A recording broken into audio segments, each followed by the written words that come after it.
साथीहरु नमस्कार। म आरपी सिर्जन, आफूले सिकेको कुराहरुलाई सिकाउने मान्छे। एसआईपी सिस्टमेटिक इन्भेस्टमेन्ट प्लान, यसको बारेमा तपाई हामीले धेरै सुन्यौं, धेरै कुराकानी पनि गर्दै गर्यौं। एसआईपी नगरे हुँदैन। एसआईपी गरेन भने चाहिँ हामी एकदमै गइयो, खतम भयो एउटा पार्ट। एसआईपी गरेर कामै छैन। एसआईपी ले दिने भने पर्सेन्टेज यति हो। एसआईपी को ठुलठुलो कुरा मात्रै गरिरहेछन्। एसआईपी को बारेमा धेरै फुक्ने चाहिँ इन्फ्लुएन्सरहरु हुन्, तिनीहरु पैसा खाएर गरिरहेछन् भन्ने पनि सुनेको थिएँ मैले कता। भनेपछि खासमा चाहिँ एसआईपी कतिको ठीक छ छैन, एसआईपी गर्दाखेरि कहाँ गर्दाखेरि ठीक हुन्छ, अथवा एसआईपी खासमा भनेको के हो सर्टमा, र हामी कहाँबाट कसरी इन्फ्लुएन्स भइरहेका छौं, हाम्रो एसआईपी को कन्डिसन अहिले कस्तो छ भन्ने विषयमा आजको भिडियोमा म अलिकति डिटेलमा जाने कोसिस गर्नेछु। मलाई आशा चाहिँ भिडियो तपाईसँग भएका एसआईपी सँग रिलेटेड के अन्य क्वेशनहरुलाई पनि समेट्ने छ। सुरुमा त नेपालको एसआईपी सिस्टमेटिक इन्भेस्टमेन्ट प्लान, त्यसलाई सिम्पल कसरी बुझ्यौं भने पैसा भन्ने चाहिँ जस्तो हामीसँग आएपछि त्यो पैसा रहँदैन। जहिले कहिलेकाहीँ चाहिँ 1000 रुपैयाँ छ, त्यो साट्यो भने सकिन्छ भन्नु 1000 रुपैयाँ नसाटिन्थ्यो कि म एक ताका थियो। कन्डिसन त्यस्तो छ। अहिले त डिजिटलले गर्दा त्यो अलग भयो चिज। पैसा भन्ने चाहिँ जस्तो तपाई राख्नु भयो, जस्तै वर्षौंदेखि तपाई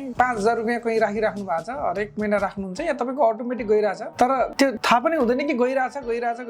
जब त्यो गइसकेको पैसाको त्यति धेरै याद हुँदैन कि जति तिर्नु पर्ने हुन्छ अहिले भर्खर। जस्तै अहिले मलाई कसैलाई 5000 तिर्नु पर्ने छ भने जुन फिलिङ्स म भित्र आउँछ, जुन मेरो अघिल्लो महिना या अघिल्लो महिना तिरिसकेको 5000 को लागि त्यो फिलिङ्स आउँदैन। मान्छेले पैसा लगेपछि फिर्ता नदिने मान्छे हुन्छन् नि कतिपय मान्छेहरू, त्यही फिलिङ्सको कारणले हो। तिनीहरू त इमानदार पनि हुँदैनन्, त्यो भएर ठ्याक्कै यसैमा ठ्याक्कै रिलेट चाहिँ गर्न मिलेन। तर पनि कहीं न कहीं हाम्रो भित्री बिहेभियरले त्यो कुरालाई चाहिँ, जुन हाम्रो साइकोलोजी छ त्यसलाई चाहिँ यसले कहीं न कहीं हिट गर्छ, अथवा कहीं न कहीं यसले म्याच गर्छ। हामीले त्यो कुरा बुझ्नुपर्ने हुन्छ। त्यसैले हामीले हाम्रो पछिको लागि, फ्युचरको लागि कुनै पनि हालतमा सोच्नुपर्छ फाइनान्शियली स्टेबल अथवा सस्टेनेबल हुने। र अर्को एउटा कुरा, यदि तपाईँ मलाई फलो गर्दै हुनुहुन्छ, तपाईँले मेरो कन्टेन्टलाई फलो गर्नुहुन्छ, मसँग सिक्नुहुन्छ केही कुरा र इम्प्लिमेन्ट गर्नुहुन्छ, तपाईँ रातारात धनी बन्न चाहनुहुन्छ भने त्यो कुरा फेरि छोडिदिनुहोस्, मलाई फलो नगरे हुन्छ। तर तपाईँ भविष्यमा चाहनुहुन्छ कि फाइनान्शियली स्टेबल बनौँ अथवा फाइनान्शियली स्थिरता होस्, फाइनान्शियली सेक्योर हुन सकोस् लाइफ भन्ने चाहनुहुन्छ भने त्यो कुरा चाहिँ तपाईँलाई म सिकाउन सक्छु। किनभने आफै त्यो माहौलबाट आएर, आफैले गरेर, आफैले सिकेर,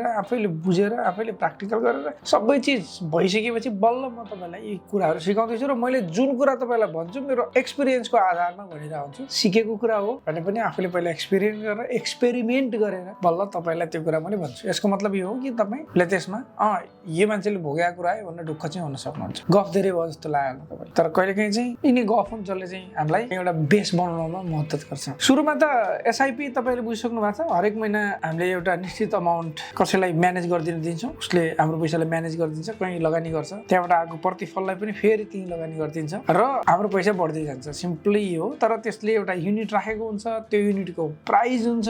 त्यो प्राइसको हिसाबले कहिले हामीले धेरै युनिट पाउँछौँ, कहिले थोरै युनिट पाउँछौँ, अनि हामीसँग युनिट बढ्दै जान्छ। यो अलिकति टेक्निकल चिज भयो। टेक्निकल चिज छोडिदिउँ। हामीले टेक्निकल चिज नगइकन हेर्दाखेरि हामीले हरेक महिना कसैलाई पैसा दिन्छौँ, उसले कहीँ लगानी गरिदिन्छ, उसले आफ्नो केही खर्च राख्छ, आफूले पनि मेहनत गरे हुन्छ, त्यसको हिसाबले उसले केही खर्च केही प्रतिशत राखेर हरेक वर्ष जति रिटर्न आउँछ सबैलाई बाँडिदिन्छ। जसले जति पैसा राखेको छ उसलाई त्यसकै हिसाबले उसले बाँडिदिन्छ। र जुन बाँडेको पैसा छ त्यसलाई पनि फेरि लगानी गरिदिन्छ, त्यसको फेरि लगानी गरिदिन्छ, गर्दा त्यो बढेर धेरै हुने हो। यही नै हो म्युचुअल फन्डको एसआईपी। अथवा हामीले एसआईपी गर्ने भन्ने बित्तिकै फेरि ब्याङ्कबाट गर्दैनौँ, हामी क्यापिटलबाट गर्छौँ। क्यापिटलले नै फन्डलाई म्यानेज गर्न पाउँछ, पैसालाई व्यवस्थापन गर्न पाउँछ, अरूले व्यवस्थापन गर्न। ब्याङ्कले पनि म्यानेज त गर्ने भयो, तर इन्भेस्टको कुरा ब्याङ्कले पनि इन्भेस्ट गर्छ फेरि, तर अरूको पैसालाई, सबैजनाको पैसालाई एकै ठाउँमा लिएर इन्भेस्ट गर्न चाहिँ ब्याङ्कले त्यस्तो स्किमहरू चाहिँ ब्याङ्कसँग हुँदैन, त्यो चाहिँ क्यापिटलसँग हुन्छ। त्यसैले तर ब्याङ्ककै क्यापिटल बनाएको हुन्छ ब्याङ्कले, अनि ब्याङ्कले नै त्यसलाई म्यानेज, अथवा ब्याङ्ककै पैसा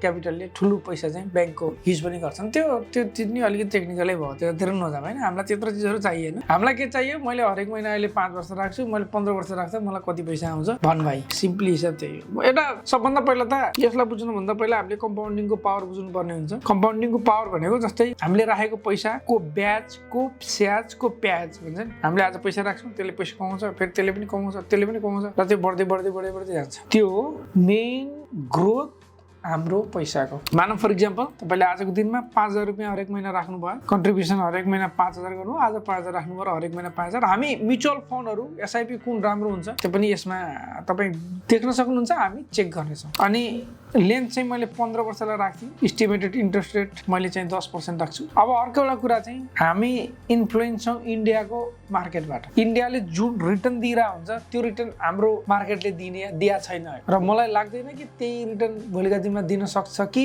भन्ने भने कहीँ न कहीँ केही होला इन्डियाको मार्केट र हाम्रो मार्केटको सिनारियो नै फरक छ इन्डियाको मार्केट नै ठुलो छ त्यो धेरै चाँडो ग्रोथ गर्ने अपर्च्युनिटी छ अहिले पनि हाम्रोमा अझै त्यो छैन जसको कारणले गर्दा हुनसक्छ फ्युचरमा हाम्रो देश सानो छ सजिलो छ र एउटा ग्रोइङ लेभलमा चाहिँ कमसेकम 8-10 वर्ष 15-20 वर्ष चाहिँ एकदमै हाई जान सक्ने सम्भावना हुन्छ किनभने जब डेभलपिङ फेज हुन्छ हामी एकदम डेभलपिङ भएर डेभलप भइसकेर एउटा स्याचुरेसन टाइम आउँछ नि डेभलप भइसक्यो सबै अब धेरै विकास गर्ने यस्तो केही छैन एउटा स्टेबल टाइम आउँछ त्यसपछि चाहिँ अनि हुनसक्छ त्यो टाइपको रिटर्न नआउला जुन डेभलप्ड कन्ट्रीहरूमा त्यो हुने गर्छ जस्तै इन्डियामा जुन हिसाबले डेभलपिङ भइरहेछ र ठुलो जनसङ्ख्या छ ठुलो मार्केट छ त्यसले गर्दा उनीहरूले राम्रो रिटर्न दिन सक्छन् भने हाम्रोमा अहिलेसम्म त्यो छैन नभएको कुरा हामी त्यो पनि कम्पेयर गरौँला कि इन्डियामा कति पर्सेन्ट छ र मान्छेहरूले इन्डियाको कसरी दिने गर्छन् उदाहरण हामीले पनि त्यसैलाई उदाहरण मानेर 15-20% या 25% दिन्छ भन्छौँ तर खराबभन्दा खराब राखौँ कि 10% त देला यार कमसेकम रिटर्न भन्ने हिसाबले राखौँ पेरेस रेट चाहिँ मैले केही पनि राखेन बस एनुअली क्यालकुलेट गर्थेँ कि गर्दा तपाईँले हरेक वर्ष 5,000 हरेक वर्ष 15 वर्षको लागि तपाईँले राख्नुभयो भने पनि 15 वर्षपछि तपाईँसँग 19,27,000 रुपियाँ आउँदो रहेछ है अब यसलाई तपाईँले फेरि त्यति बेला पैसा निकालेर फेरि इन्भेस्ट गर्न नि सक्नुहुन्छ होइन भने होइन त्यसलाई 20 वर्ष बनाइदिन्छु म भन्नुभयो भने तपाईँको 20 वर्षमा तपाईँको पैसा 19 थियो 34,70,000 हुन्छ तपाईँ देख्नुभयो 1 देखि 15 वर्षसम्म 19 लाख थियो अरू 5 वर्षमा चाहिँ तपाईँको पैसा 34 लाख भयो भनेको 19 लाख प्लस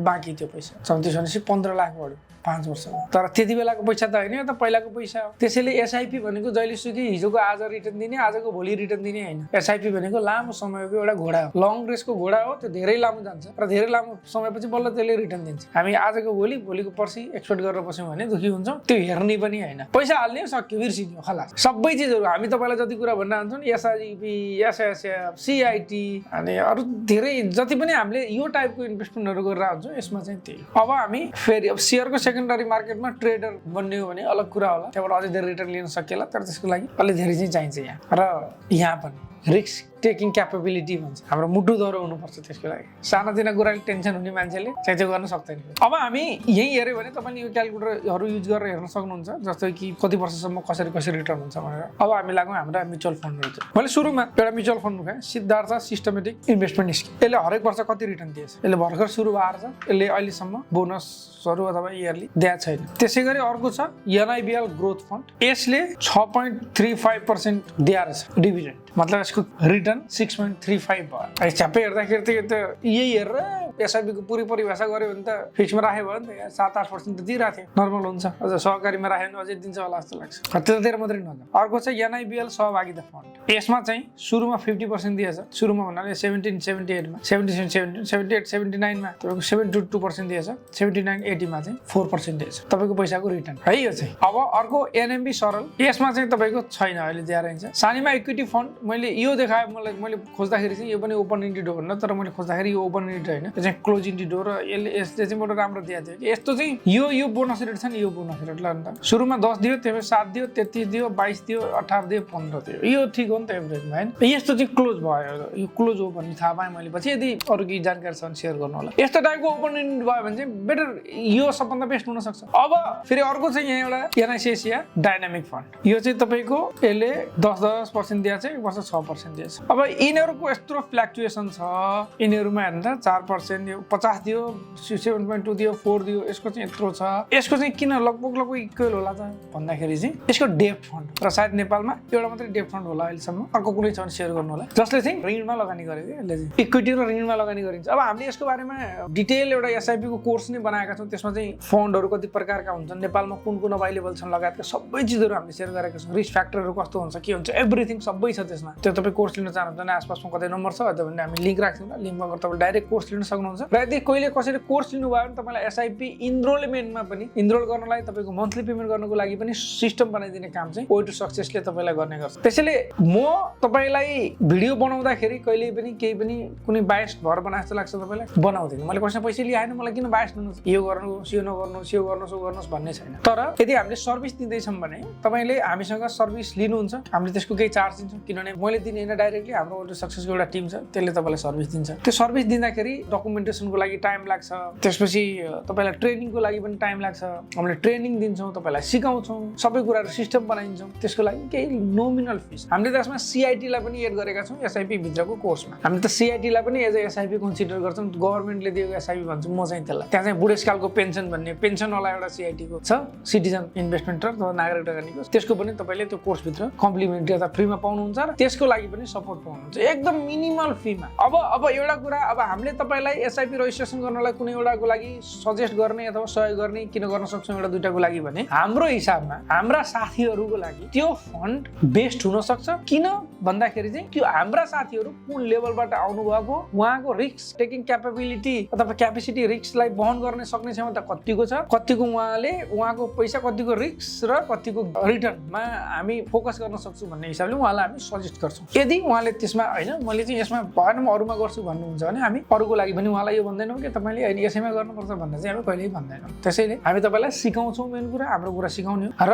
आफ्नो विवेक प्रयोग गरेर आफै आइडिया लगाएर तपाईँले आफै गर्न सक्नुहुन्छ। तर हाम्रो उद्देश्य के हो, बेस्ट अफ दि बेस्ट हिस्ट्रीको आधारमा, हाम्रो अब्जर्भेसनको आधारमा, हामीले कुरा गरेको आधारमा हामी तपाईँलाई सजेस्ट गर्छौँ। किनभने तपाईँ हामीलाई ट्रस्ट गर्नुहुन्छ, त्यो ट्रस्ट हाम्रो लागि संसारकै सबैभन्दा ठुलो सम्पत्ति हो। हाम्रो लागि वरन बफेटको अरबौँको सम्पत्ति जत्तिकै सम्पत्ति तपाईँको ट्रस्ट हो। त्यसको लागि थ्याङ्क यू। तपाईँले लिन सक्नुहुन्छ, आसपासमा कति नम्बर छ। ओके, अब हामी तपाईँले कुन गर्ने भन्ने मैले भनिनँ, फेरि त्यो दोहोऱ्याएर हेर्नु होला, बुझ्नु भएन भने आफ्नो हिसाबले तपाईँलाई जुन सही लाग्छ त्यो हेर्नु होला। र यसो हेर्नु भएन हिजोको आज हुँदैन, फन्ड कसले म्यानेज गरिरहेछ, कसरी म्यानेज गरिरहेछ, फन्ड म्यानेज गर्ने मान्छेको नियतकोमा पनि भर पर्छ। अब हामी कहिले कहीँ चाहिँ इन्डियालाई हेरेर अलिकति इन्फ्लुएन्स हुन्छौँ नि, इन्डियालाई हेरेर। मैले इन्डियाको हेर्दै थिएँ, इन्डियामा 35.86% रिटर्न रहेछ 5%मा एउटा एसबिआई कोन्ट्रा फन्ड भन्नेको है। ल हेर्नुहोस्, अर्को छ एउटा एचडिएफसी को 30.72%। अब मानौँ यसमा मैले एसआइपी गरेँ भने 3 वर्षमा हरेक महिना 5,000 रुपियाँ इन्डियन राख्यो भने 2.59 लाख हुँदो रहेछ, 2,59,000। त्यसपछि 5 वर्षको लागि गरेँ 7,19,000 हुँदो रहेछ। अझ आइसिआइसीको यो 30% रिटर्न रहेछ। र अर्को मैले 7 वर्षको लागि गरेँ 8,08,000 हरेक महिना मैले हालेँ भने यो आउँछ। यो चाहिँ रिटर्नको रेटको हिसाबले 1% रिटर्न एक्स्ट्रा भयो भने पनि हामीले निकै राम्रो पैसा पाउन सक्छौँ। अब अर्को कुरा मैले अहिले भन्दै थिएँ नि,